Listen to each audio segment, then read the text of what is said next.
صحیفہ اس کا 37واں باب۔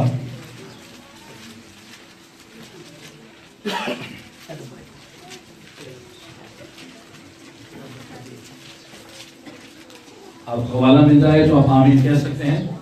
اس کے نبی کا صحیفہ اس کا 37واں باب۔ آمین۔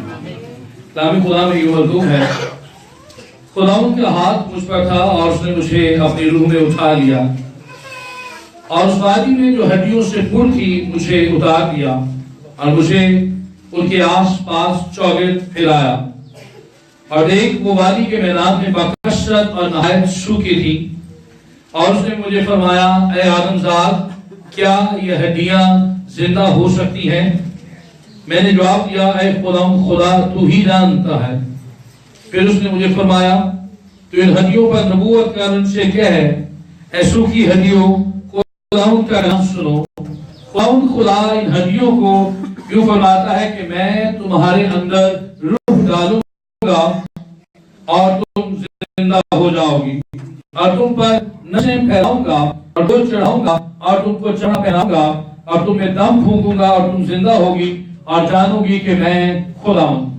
بس میں نے حکم کے مطابق نبوت کی، اور جب میں نبوت کر رہا تھا تو ایک شور ہوا اور ایک زلزلہ آیا اور ہڈیاں آپس میں مل گئی، ہر ایک ہڈی اپنی ہڈی سے، اور میں نے نگاہ کی تو کیا دیکھتا ہوں کہ نسیں اور گوشت ان پر چڑھ آئے اور ان پر چمڑے کی پوشش ہو گئی، پر ان میں دم نہ تھا۔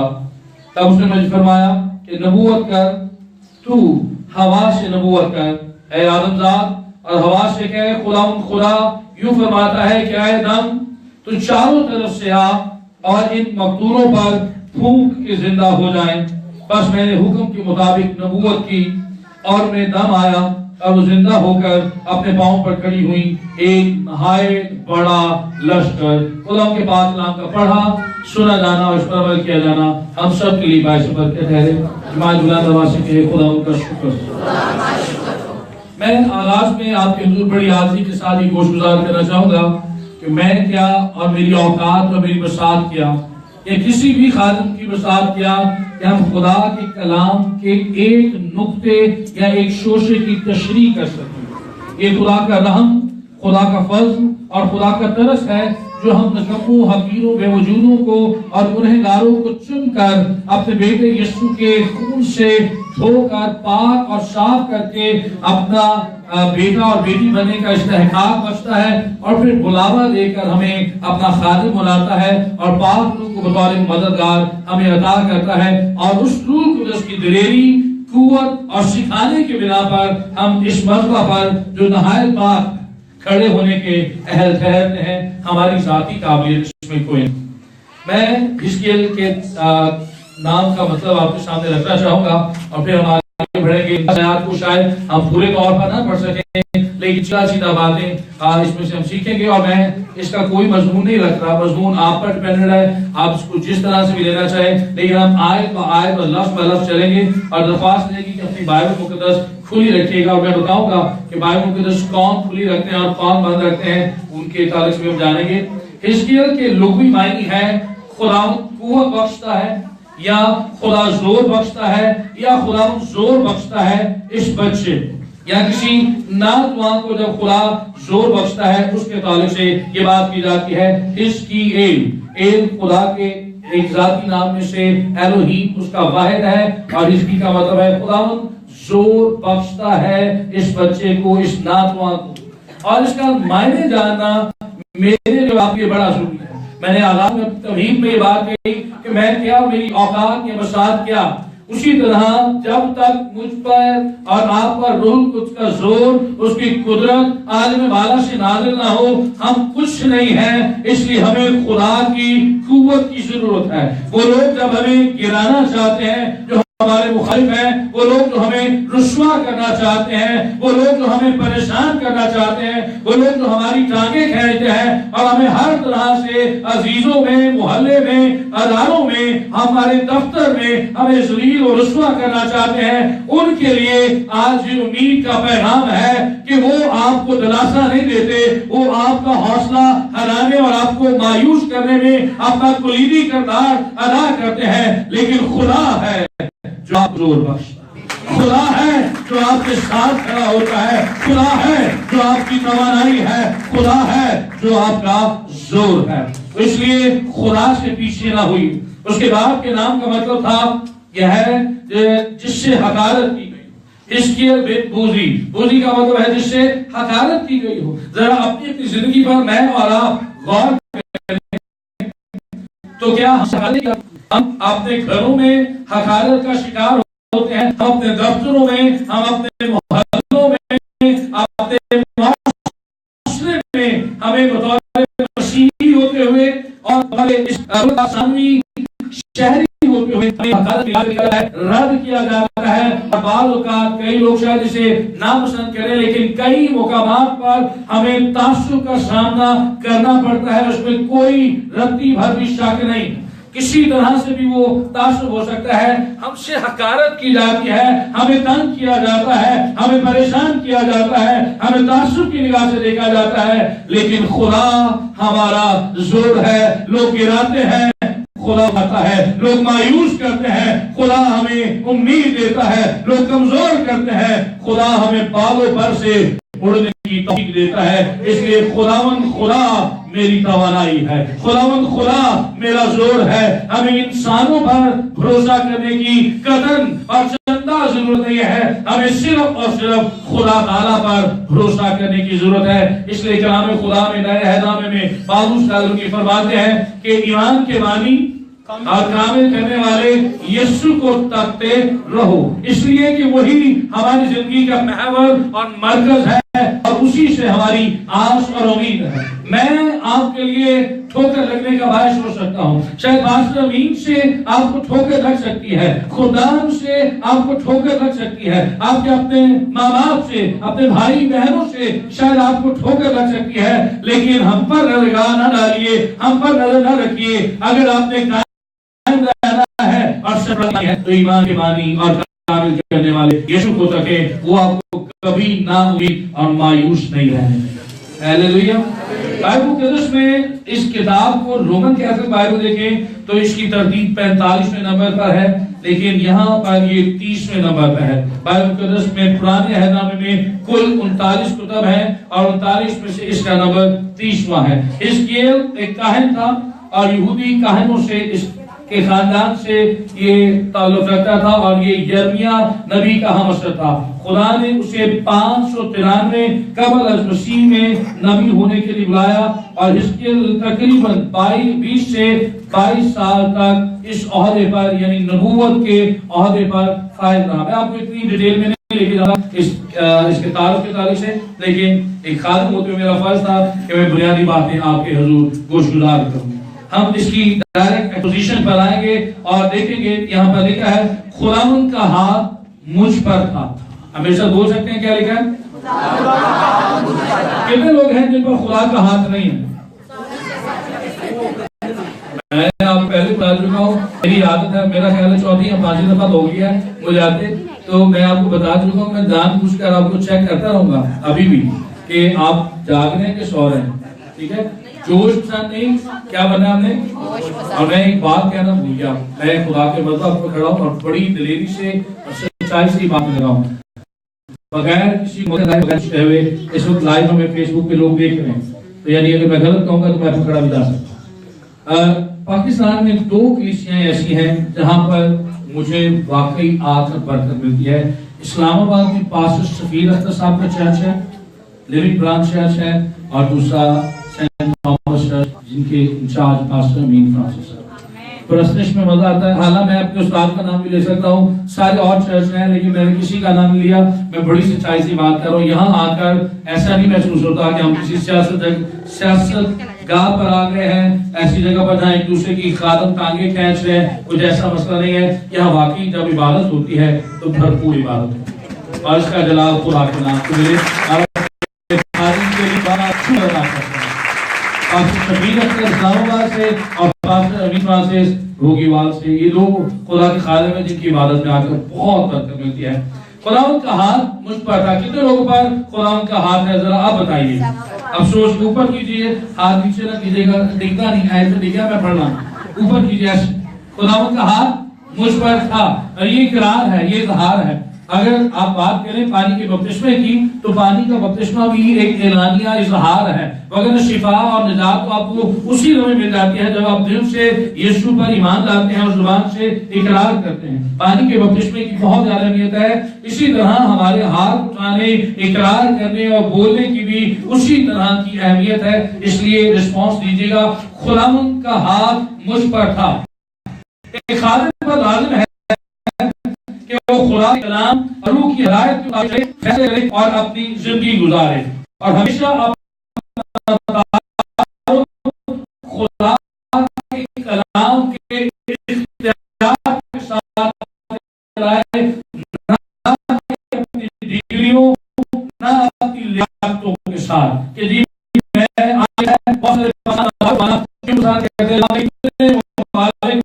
خدا کا کلام میرے اتنے گرجا میں نے کہا کہ اور ہم اپنی لیاقتوں اور ڈگریوں پر فخر کرتے ہیں. سب سے بڑا فرق میرے اور آپ کے دھارم ہوتے ہوئے اور ایماندار ہوتے ہونا چاہیے کہ خداوند کا ہاتھ مجھ پر ہے. اگر کسی خادم پر ایماندار خدا کا ہاتھ ہی نہیں تو وہ ہزاروں ڈگری جائے, وہ ہر جب تک خدا کا ہاتھ اس پر نہیں ہے. اور یہ ہاتھ ہونا ایک استعارہ, ایک سمبل ہے, ایک نشان ہے.